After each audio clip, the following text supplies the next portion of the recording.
Sveiki, mėlyjeji.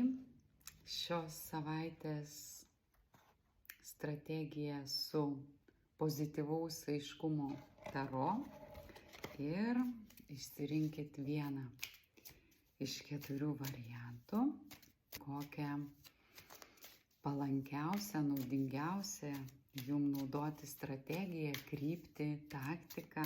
4 strategijos. Pirmas. Monetų valdovė. Tai laikas pasinaudoti visais žemiškais malonumais. Pastebėti grožį, kurti jaukią aplinką, leisti savo skaniai pavalgyti, pasimėgauti. Ši korta kalba apie finansinį augimą, pasiektą finansinę sėkmę, stabilumą.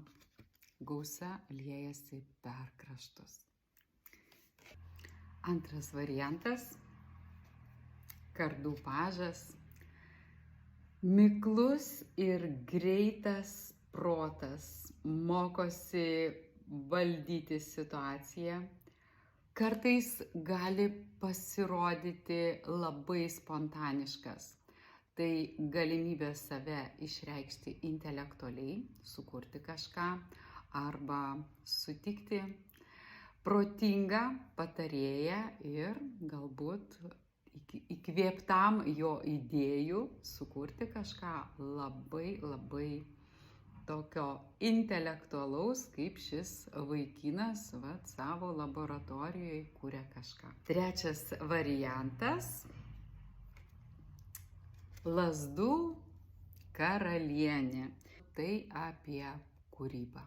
Tai atvira, žavi, talentinga, gyvybinga, optimistiška moteris.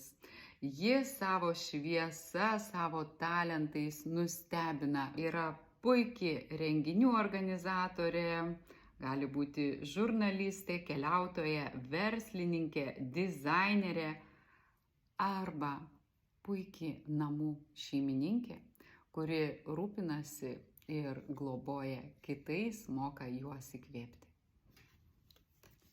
Ir 4 strategija. Lazdų riteris, 4 dvaro korta.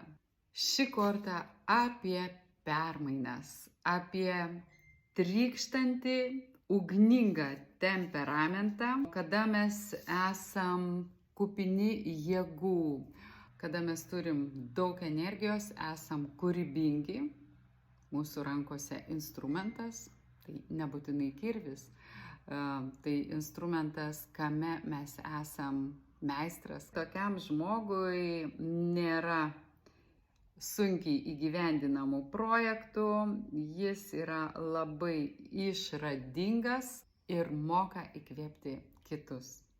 Reikalai tvarkosi greitai ir viskas vyksta sklandžiai. Taigi 4 nuostabios šios savaitės strategijos ir visos dvaro kortos. Tai arba jūs galit būti to žmogaus rolėje, arba tiesiog sutiksit tą žmogų, kūrybingą, protingą, kūrybingą, jo viskas daugiau, turtingą, įtakingą. Atkreipkite dėmesį, sėkmė jums šypsosi. Na, o jei norėtum sužinoti apie save daugiau, kviečiu tave į asmeninę konsultaciją. Registruokis elektroniniu paštu arba parašydamas man žinutę. Lauksiu tavęs. Iki.